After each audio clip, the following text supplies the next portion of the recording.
হরে কৃষ্ণ, সবাই কেমন আছেন? আশা করি ভালো আছেন। আমি ইন্দুলাকে নিয়ে আসলাম আপনাদের জন্য স্পেশাল সোয়া পাস্তার রেসিপি। এটা আপনারা ট্রাই করতে পারেন, বাড়িতে অসম টেস্ট হয় খেতে। প্রথমে আপনাকে সোয়াগুলো সেদ্ধ করে নিয়ে ভালো করে ভেজে নিতে হবে।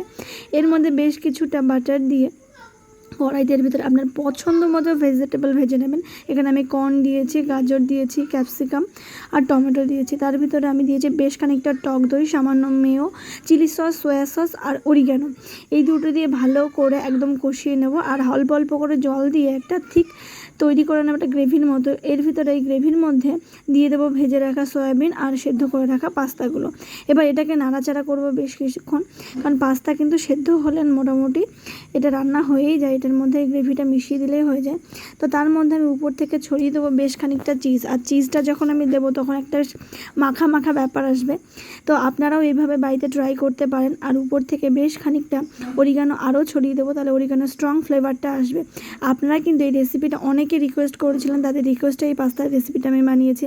তো ভালো লাগলে লাইক কমেন্ট শেয়ার করতে ভুলবেন না। আর যারা নতুন দেখছেন তারা কিন্তু আমাকে ফলো করে দেবেন, কারণ আপনাদের ভালোবাসার জন্যই কিন্তু আমি এই নিরামিষ পদের রেসিপিগুলো বানাই। কারণ অনেকেরই রিকোয়েস্ট থাকে, সব ভিডিও করতে পারি না। তবুও চলে আসলাম আপনাদের জন্য নতুন আরও একটা রেসিপি নিয়ে। দেখা হবে খুব শীঘ্রই নতুন আরও একটা ভিডিওতে। ততক্ষণের জন্য সাথে থাকুন, পাশে থাকুন। আর আমার শেয়ার করে টাইম লাইনে রেখে দিন। যেদিন যেদিন নিরামিষ হবে সেদিনও কিন্তু আপনারা গোপালকে ভোগ লাগাতে পারবেন। এটা হরে কৃষ্ণা।